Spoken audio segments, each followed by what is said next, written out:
उस पर हमारी बातचीत कुछ ज्यादा ही रही। लेकिन इन दिनों मैं देख रहा हूं लगातार लोगों में एक विषय पर चर्चा हो रही है कि आखिर ये साल कब बीतेगा। कोई किसी को फोन भी कर रहा है तो बातचीत इसी विषय से शुरू हो रही है। ये साल जल्दी क्यों नहीं बीत रहा। कोई लिख रहा है, दोस्तों से बात कर रहा है, कह रहा है कि ये साल अच्छा नहीं है। कोई कह रहा है 2020 शुभ नहीं है। बस लोग यही चाहते हैं कि किसी भी तरह से ये साल जल्द से जल्द बीत जाए। साथियों, कभी कभी मैं सोचता हूं कि ऐसा क्यों हो रहा है। हो सकता है ऐसी बातचीत के कुछ कारण भी हो। 6-7 महीना पहले ये हम कहाँ जानते थे कि कोरोना जैसा संकट आएगा और इसके खिलाफ ये लड़ाई इतनी लंबी चलेगी। ये संकट तो बना ही हुआ है, ऊपर से देश में नीत नई चुनौतियां सामने आती जा रही हैं। अभी कुछ दिन पहले देश के पूर्वी छोर पर साइक्लोन अम्फान आया तो पश्चिमी छोर पर साइक्लोन निसर्ग आया। कितने ही राज्यों में हमारे किसान भाई बहन टिड्डी दल के हमले से परेशान है और कुछ नहीं तो देश के कई हिस्सों में छोटे छोटे भूकंप रुकने का ही नाम नहीं ले रहे हैं। और इन सब के बीच हमारे कुछ पड़ोसियों द्वारा जो हो रहा है, देश उन चुनौतियों से भी निपट रहा है। वाकई एक साथ इतनी आपदाएं, इस स्तर की आपदाएं बहुत कम ही देखने सुनने को मिलती है। हालात तो ये हो गई हैं कि कोई छोटी छोटी घटना भी हो रही है तो लोग उन्हें भी इन चुनौतियों के साथ जोड़ करके देख रहे हैं। साथियों, मुश्किलें आती है, संकट आते हैं, लेकिन सवाल यही है कि क्या इन आपदाओं की वजह से हमें साल 2020 को खराब मान लेना चाहिए। क्या पहले के 6 महीने जैसे बीते उसकी वजह से ये मान लेना कि पूरी साल ही ऐसा है, क्या ये सोचना सही है। जी नहीं मेरे प्यारे देशवासियों, बिल्कुल नहीं।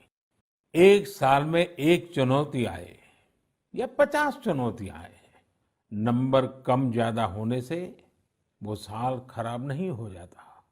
भारत का इतिहास ही आपदाओं और चुनौतियों पर जीत हासिल कर और ज्यादा निखर कर निकलने का रहा है। सैकड़ों वर्षों तक अलग अलग आक्रांताओं ने भारत पर हमला किया, उसे संकटों में डाला। लोगों को लगता था कि भारत की संरचना ही नष्ट हो जाएगी, भारत की संस्कृति ही समाप्त हो जाएगी। लेकिन इन संकटों से भारत और भी भव्य होकर सामने आया। साथियों, हमारे यहाँ कहा जाता है, सृजन शाश्वत है, सृजन निरंतर है। मुझे गीत की कुछ पंक्तियां याद आ रही हैं। यह कल कल छल छल बहती, क्या कहती गंगा धारा।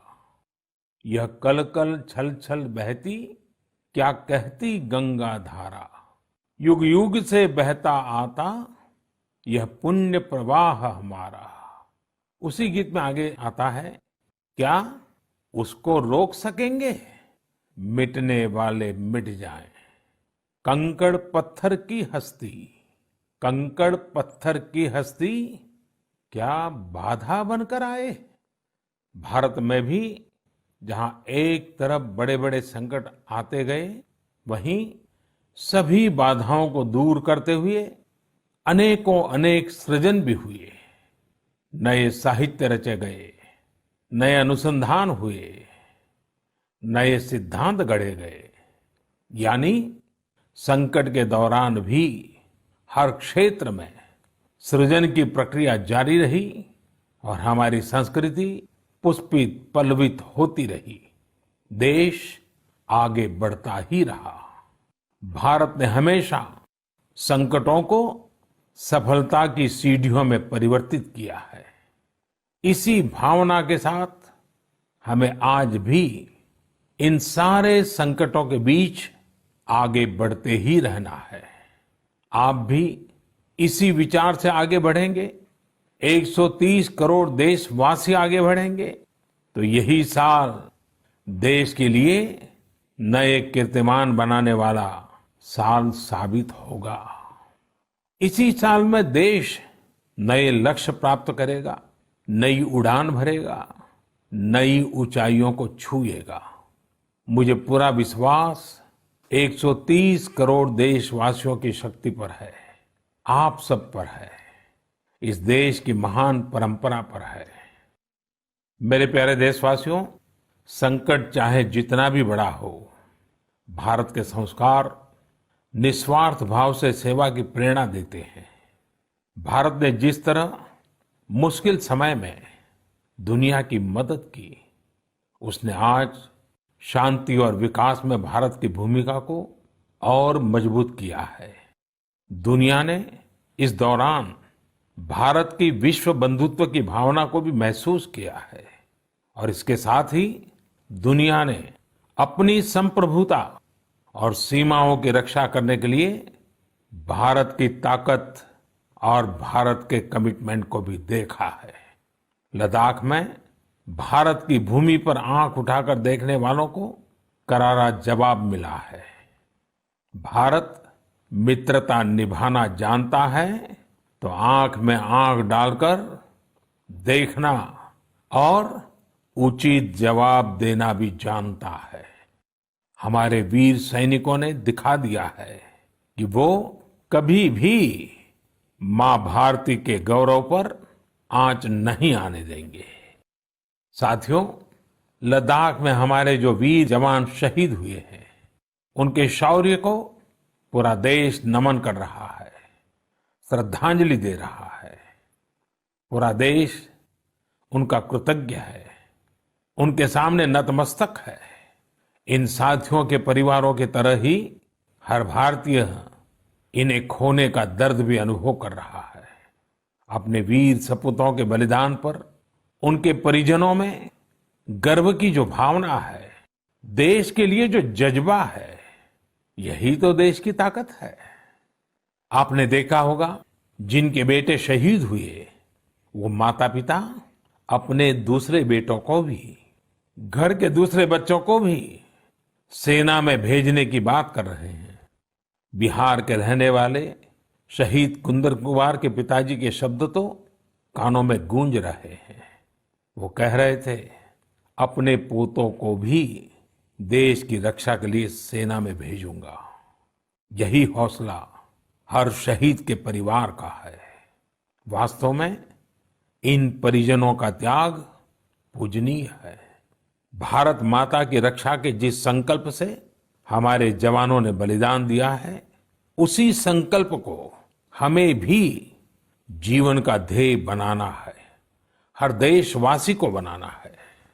हमारा हर प्रयास इसी दिशा में होना चाहिए, जिससे सीमाओं की रक्षा के लिए देश की ताकत बढ़े, देश और अधिक सक्षम बने, देश आत्मनिर्भर बने। यही हमारे शहीदों को सच्ची श्रद्धांजलि भी होगी। मुझे असम से रजनी जी ने लिखा है कि उन्होंने पूर्वी लद्दाख में जो कुछ हुआ, वो देखने के बाद एक प्रण लिया है। प्रण ये कि वो लोकल ही खरीदेंगे, इतना ही नहीं, लोकल के लिए वोकल भी होगी। ऐसे संदेश मुझे देश के हर कोने से आ रहे हैं। बहुत से लोग मुझे पत्र लिखकर बता रहे हैं कि वो इस और बढ़ चले हैं। इसी तरह तमिलनाडु के मदुरई से मोहन रामामूर्ति जी ने लिखा है कि वो भारत को डिफेंस के क्षेत्र में आत्मनिर्भर बनते हुए देखना चाहते हैं। साथियों, आजादी के पहले हमारा देश डिफेंस सेक्टर में दुनिया के कई देशों से आगे था। हमारे यहाँ अनेकों ऑर्डिनेंस फैक्ट्रियां होती थी। उस समय कई देश जो हमसे बहुत पीछे थे, वो आज हमसे आगे हैं। आजादी के बाद डिफेंस सेक्टर में हमें जो प्रयास करने चाहिए थे, हमें अपने पुराने अनुभवों का जो लाभ उठाना चाहिए था, हम उसका लाभ नहीं उठा पाए। लेकिन आज डिफेंस सेक्टर में टेक्नोलॉजी के क्षेत्र में भारत आगे बढ़ने का निरंतर प्रयास कर रहा है। भारत आत्मनिर्भरता की तरफ कदम बढ़ा रहा है। साथियों, कोई भी मिशन पीपल्स पार्टिसिपेशन, जन भागीदारी के बिना पूरा नहीं हो सकता, सफल नहीं हो सकता। इसलिए आत्मनिर्भर भारत की दिशा में एक नागरिक के तौर पर हम सबका संकल्प, समर्पण और सहयोग बहुत जरूरी है, अनिवार्य है। आप लोकल खरीदेंगे, लोकल के लिए वोकल होंगे, तो समझिए आप देश को मजबूत करने में अपनी भूमिका निभा रहे हैं। ये भी एक तरह से देश की सेवा ही है। आप किसी भी प्रोफेशन में हो, हर एक जगह देश सेवा का बहुत स्कोप होता ही है। देश की आवश्यकता को समझते हुए जो भी कार्य करते हैं वो देश की सेवा ही होती है। आपकी यही सेवा देश को कहीं न कहीं मजबूत भी करती है। और हमें ये भी याद रखना है, हमारा देश जितना मजबूत होगा, दुनिया में शांति की संभावनाएं भी उतनी ही मजबूत होगी। हमारे यहाँ कहा जाता है, विद्या विवादाय धनम मदाय, विद्या विवादाय धनम मदाय, शक्ति ही परेशान परिपीडनाय, खलस्य साधो विपरीतम एतत्, ज्ञानाय दानाय च रक्षणाय। अर्थात अगर स्वभाव से दुष्ट है तो विद्या का प्रयोग व्यक्ति विवाद में, धन का प्रयोग घमंड में और ताकत का प्रयोग दूसरों को तकलीफ देने में करता है। लेकिन सज्जन की विद्या ज्ञान के लिए, धन मदद के लिए और ताकत रक्षा करने के लिए इस्तेमाल होती है। भारत ने अपनी ताकत हमेशा इसी भावना के साथ इस्तेमाल की है। भारत का संकल्प है भारत के स्वाभिमान और संप्रभुता की रक्षा। भारत का लक्ष्य है आत्मनिर्भर भारत। भारत की परंपरा है भरोसा, मित्रता। भारत का भाव है बंधुता। हम इन्हीं आदर्शों के साथ आगे बढ़ते रहेंगे। मेरे प्यारे देशवासियों, कोरोना के संकट काल में देश लॉकडाउन से बाहर निकल आया है। अब हम अनलॉक के दौर में हैं। अनलॉक के इस समय में दो बातों पर बहुत फोकस करना है, कोरोना को हराना और अर्थव्यवस्था को मजबूत बनाना, उसे ताकत देना।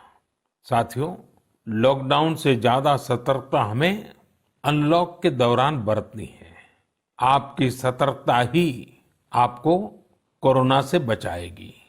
इस बात को हमेशा याद रखिए कि अगर आप मास्क नहीं पहनते हैं, 2 गज की दूरी का पालन नहीं करते हैं या फिर दूसरी जरूरी सावधानियां नहीं बरतते हैं, तो आप अपने साथ साथ दूसरों को भी जोखिम में डाल रहे हैं, खास तौर पर घर के बच्चों और बुजुर्गों को।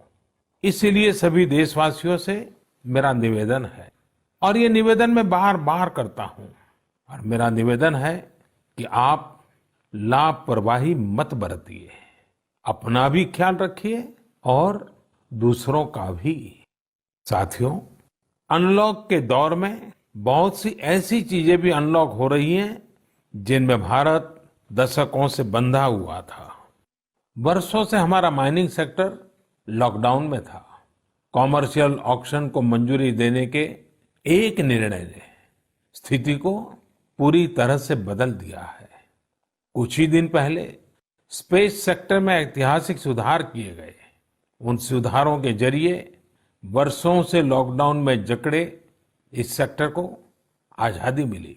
इससे आत्मनिर्भर भारत के अभियान को न केवल गति मिलेगी, बल्कि देश टेक्नोलॉजी में भी एडवांस बनेगा। अपने कृषि क्षेत्र को देखें तो इस सेक्टर में भी बहुत सारी चीजें दशकों से लॉकडाउन में फंसी थी, इस सेक्टर को भी अब अनलॉक कर दिया गया है। इससे जहां एक तरफ किसानों को अपनी फसल कहीं पर भी किसी को भी बेचने की आजादी मिली है, वहीं दूसरी तरफ उन्हें अधिक ऋण मिलना भी सुनिश्चित हुआ है। ऐसे अनेक क्षेत्र हैं जहां हमारा देश इन सब संकटों के बीच ऐतिहासिक निर्णय लेकर विकास के नए रास्ते खोल रहा है।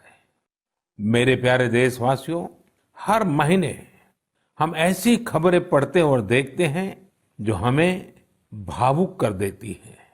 यह हमें इस बात का स्मरण कराती है कि कैसे हर भारतीय एक दूसरे की मदद के लिए तत्पर है। वह जो कुछ भी कर सकता है उसे करने में जुटा है। अरुणाचल प्रदेश की एक ऐसी ही प्रेरक कहानी मुझे मीडिया में पढ़ने को मिली। यहाँ सियांग जिले के मिरेम गांव ने वो अनोखा कार्य कर दिखाया जो समूचे भारत के लिए एक मिसाल बन गया है। इस गांव के कई लोग बाहर रहकर नौकरी करते हैं। गांव वालों ने देखा कि कोरोना महामारी के समय ये सभी अपने गांव की ओर लौट रहे हैं। ऐसे में गांव वालों ने पहले से ही गांव के बाहर क्वारंटीन का इंतजाम करने का फैसला किया। उन्होंने आपस में मिलकर गांव से कुछ ही दूरी पर 14 अस्थायी झोपड़ियां बना दी और ये तय किया कि जब गांव वाले लौटकर आएंगे तो उन्हें इन्हीं झोपड़ियों में कुछ दिन क्वारंटीन में रखा जाएगा। उन झोपड़ियों में शौचालय, बिजली, पानी समेत दैनिक जरूरत की हर तरह की सुविधा उपलब्ध कराई गई। जाहिर है, मिरेम गांव के लोगों के इस सामूहिक प्रयास और जागरूकता ने सबका ध्यान अपनी ओर आकर्षित कर लिया। साथियों, हमारे यहाँ कहा जाता है, स्वभावम न जहाति एव साधुः आपद्गतो भी सन कर्पूरः पावक स्पृष्टः सौरभम लभते तराम। अर्थात जैसे कपूर आग में तपने पर भी अपनी सुगंध नहीं छोड़ता, वैसे ही अच्छे लोग आपदा में भी अपने गुण, अपना स्वभाव नहीं छोड़ते। आज हमारे देश की जो श्रम शक्ति है, जो श्रमिक साथी हैं, वो भी इसका जीता जागता उदाहरण है। आप देखिए, इन दिनों हमारे प्रवासी श्रमिकों की ऐसी कितनी ही कहानियां आ रही हैं जो पूरे देश को प्रेरणा दे रही है। यूपी के बाराबंकी में गांव लौटकर आए मजदूरों ने कल्याणी नदी का प्राकृतिक स्वरूप लौटाने के लिए काम शुरू कर दिया। नदी का उद्धार होता देख आसपास के किसान, आसपास के लोग भी उत्साहित हैं। गांव में आने के बाद क्वारंटीन सेंटर में रहते हुए, आइसोलेशन सेंटर में रहते हुए हमारे श्रमिक साथियों ने जिस तरह अपने कौशल्य का इस्तेमाल करते हुए अपने आसपास की स्थितियों को बदला है, वो अद्भुत है। लेकिन साथियों, ऐसे कितने ही किस्से, कहानियां देश के लाखों गांवों के हैं जो हम तक नहीं पहुंच पाए हैं। जैसा हमारे देश का स्वभाव है, मुझे विश्वास है साथियों कि आपके गांव में भी, आपके आसपास भी ऐसी अनेक घटनाएं घटी होगी। अगर आपके ध्यान में ऐसी बात आई है तो आप ऐसी प्रेरक घटना को मुझे जरूर लिखिए।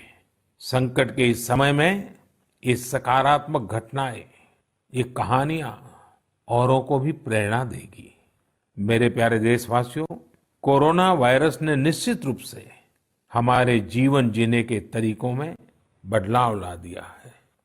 मैं लंदन से प्रकाशित फाइनेंशियल टाइम्स में एक बहुत ही दिलचस्प लेख पढ़ रहा था।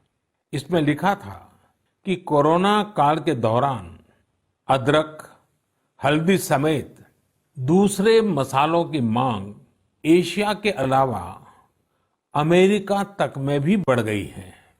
पूरी दुनिया का ध्यान इस समय अपनी इम्यूनिटी बढ़ाने पर है और इम्यूनिटी बढ़ाने वाली इन चीजों का संबंध हमारे देश से है। हमें इनकी खासियत विश्व के लोगों को ऐसी सहज और सरल भाषा में बतानी चाहिए जिससे वे आसानी से समझ सकें और हम एक हेल्थियर प्लेनेट बनाने में अपना योगदान दे सकें। मेरे प्यारे देशवासियों, कोरोना जैसा संकट नहीं आया होता तो शायद जीवन क्या है, जीवन क्यों है, जीवन कैसा है, हमें शायद ये याद ही नहीं आता। कई लोग इसी वजह से मानसिक तनाव में जीते रहे हैं। तो दूसरी ओर लोगों ने मुझे ये भी शेयर किया है कि कैसे लॉकडाउन के दौरान खुशियों के छोटे छोटे पहलू भी उन्होंने जीवन में रीडिस्कवर किए हैं। कई लोगों ने मुझे पारंपरिक इंडोर गेम्स खेलने और पूरे परिवार के साथ उसका आनंद लेने के अनुभव भेजे हैं। साथियों, हमारे देश में पारंपरिक खेलों की बहुत समृद्ध विरासत रही है। जैसे आपने एक खेल का नाम सुना होगा, पचीसी। यह खेल तमिलनाडु में पल्लानुंगली, कर्नाटक में अली गुली मणे और आंध्र प्रदेश में वामन गुंटलू के नाम से खेला जाता है। ये एक प्रकार का स्ट्रेटेजी गेम है जिसमें एक बोर्ड का उपयोग किया जाता है। इसमें कई खांचे होते हैं जिनमें मौजूद गोली या बीज को खिलाड़ियों को पकड़ना होता है। कहा जाता है कि यह गेम दक्षिण भारत से दक्षिण पूर्व एशिया और फिर दुनिया में फैला है। साथियों, आज हर बच्चा सांप सीढ़ी के खेल के बारे में जानता है, लेकिन क्या आपको पता है कि यह भी एक भारतीय पारंपरिक गेम का ही रूप है जिसे मोक्ष पाटम या परम पदम कहा जाता है। हमारे यहाँ का एक और पारंपरिक गेम रहा है गुट्टा। बड़े भी गुट्टे खेलते हैं और बच्चे भी। बस एक ही साइज के 5 छोटे पत्थर उठाएं और आप गुट्टे खेलने के लिए तैयार। एक पत्थर हवा में उछालिए और जब तक वो पत्थर हवा में हो आपको जमीन पर रखे बाकी पत्थर उठाने होते हैं। आमतौर पर हमारे यहाँ इंडोर खेलों में कोई बड़े साधनों की जरूरत नहीं होती है। कोई एक चौक या पत्थर ले आता है, उसे जमीन पर ही कुछ लकीरें खींच देता है और फिर खेल शुरू हो जाता है। जिन खेलों में डाइस की जरूरत पड़ती है, कौड़ियों से या इमली के बीज से भी काम चल जाता है। साथियों, मुझे मालूम है आज जब मैं ये बात कर रहा हूं, कितने ही लोग अपने बचपन में लौट गए होंगे। कितनों को ही अपने बचपन के दिन याद आ गए होंगे। मैं यही कहूंगा कि उन दिनों को आप भूले क्यों है, उन खेलों को आप भूले क्यों है। मेरा घर के नाना नानी, दादा दादी, घर के बुजुर्गों से आग्रह है कि नई पीढ़ी में ये खेल आप अगर ट्रांसफर नहीं करेंगे तो कौन करेगा। जब ऑनलाइन पढ़ाई की बात आ रही है तो बैलेंस बनाने के लिए, ऑनलाइन खेल से मुक्ति पाने के लिए भी हमें ऐसे करना ही होगा। हमारी युवा पीढ़ी के लिए भी, हमारे स्टार्टअप्स के लिए भी यहाँ एक नया अवसर है और मजबूत अवसर है। हम भारत के पारंपरिक इंडोर गेम्स को नए और आकर्षक रूप में प्रस्तुत करें। उनसे जुड़ी चीजों को जुटाने वाले, सप्लाई करने वाले स्टार्टअप्स बहुत पॉपुलर हो जाएंगे। और हमें ये भी याद रखना है, हमारे भारतीय खेल भी तो लोकल है और हम लोकल के लिए वोकल होने का प्रण पहले ही ले चुके हैं। और मेरे बाल सखा मित्रों, हर घर के बच्चों से, मेरे नन्हे साथियों से भी आज मैं एक विशेष आग्रह करता हूं। बच्चे, आप मेरा आग्रह मानेंगे ना? देखिए, मेरा आग्रह है कि मैं जो कहता हूं आप जरूर करिए। एक काम करिए, जब थोड़ा समय मिले तो माता पिता से पूछकर मोबाइल उठाइए और अपने दादा दादी, नाना नानी या घर में जो भी बुजुर्ग हैं उनका इंटरव्यू रिकॉर्ड कीजिए। अपने मोबाइल फोन में रिकॉर्ड करिए। जैसे आपने टीवी पर देखा होगा ना, कैसे पत्रकार इंटरव्यू करते हैं, बस वैसा ही इंटरव्यू आप कीजिए। और आप उनसे सवाल क्या करेंगे, मैं आपको सुझाव देता हूं।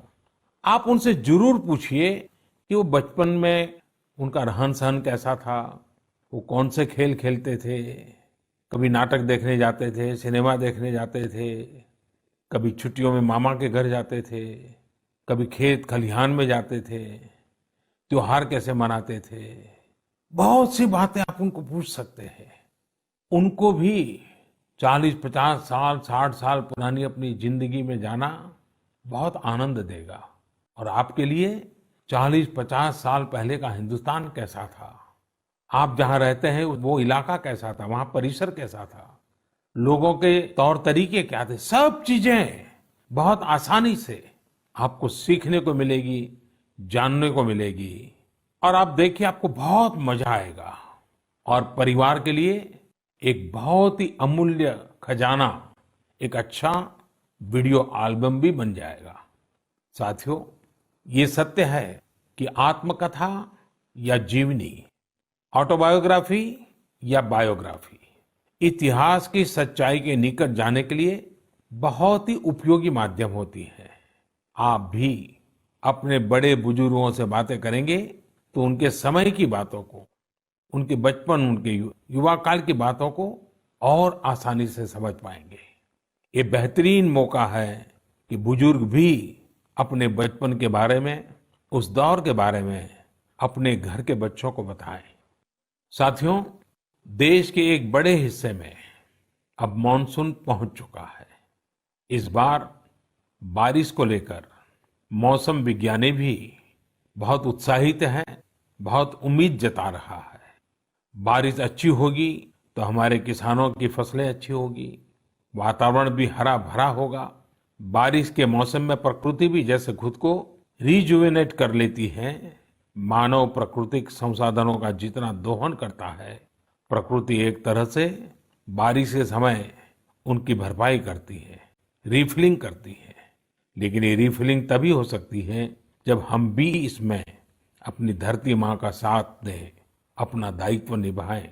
हमारे द्वारा किया गया थोड़ा सा प्रयास प्रकृति को, पर्यावरण को बहुत मदद करता है।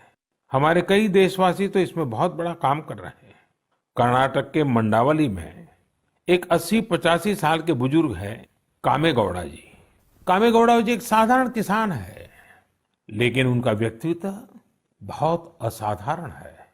उन्होंने एक ऐसा काम किया है कि कोई भी आश्चर्य में पड़ जाएगा।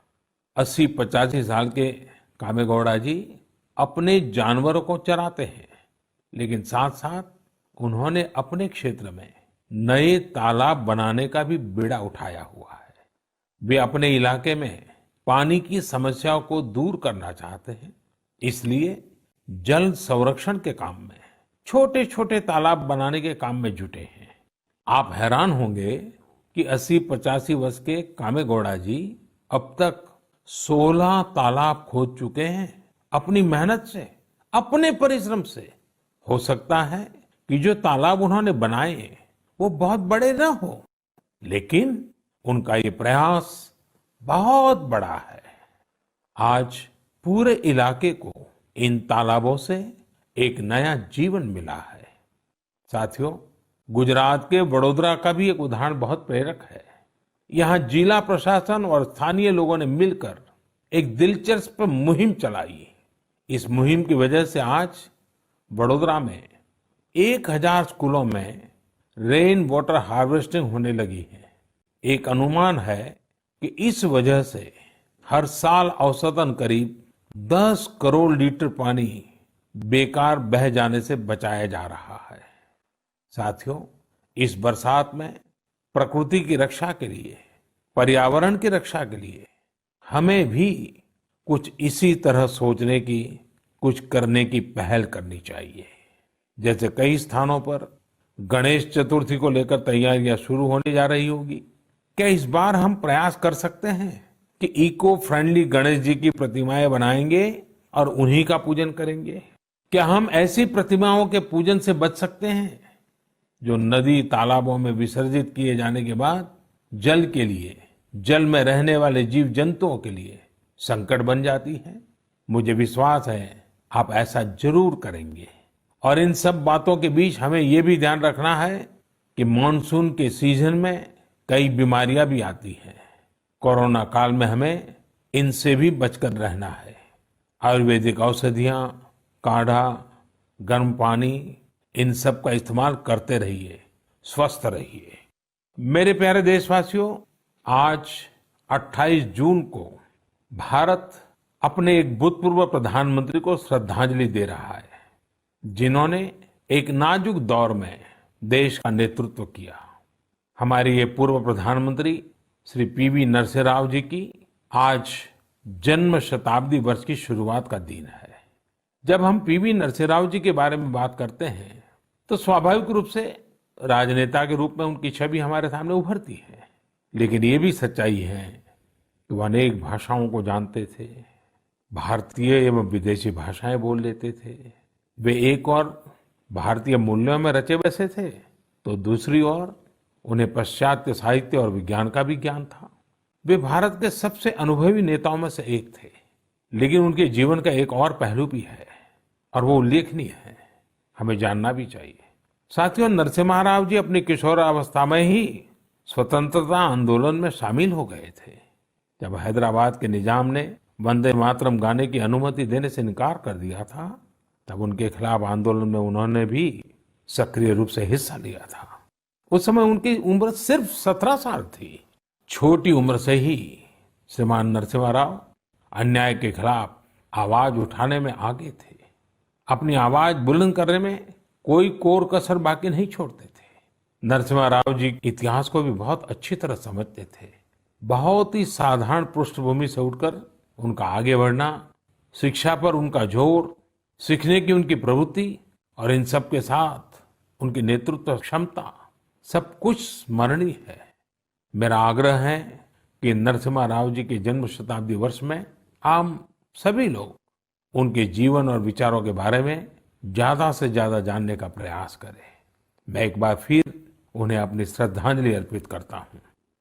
मेरे प्यारे देशवासियों, इस बार मन की बात में कई विषयों पर बात हुई। अगली बार जब हम मिलेंगे तो कुछ और नए विषयों पर बात होगी। आप अपने संदेश, अपने इनोवेटिव आइडियाज मुझे जरूर भेजते रहिए। हम सब मिलकर आगे बढ़ेंगे और आने वाले दिन और भी सकारात्मक होंगे। जैसा कि मैंने आज शुरू में कहा, हम इसी साल यानी 2020 में ही बेहतर करेंगे, आगे बढ़ेंगे और देश भी नई ऊंचाइयों को छुएगा। मुझे भरोसा है कि 2020 भारत को इस दशक में एक नई दिशा देने वाला वर्ष साबित होगा। इसी भरोसे को लेकर आप भी आगे बढ़िए, स्वस्थ रहिए, सकारात्मक रहिए। इन्हीं शुभकामनाओं के साथ आप सभी का बहुत बहुत धन्यवाद। नमस्कार। साडा हर एक प्रोग्राम देखण ते साडे नाल जुड़न लई सब्सक्राइब करो चैनल पंजाबी ते नोटिफिकेशन लई बेल आइकन वाले बटन ते क्लिक करो।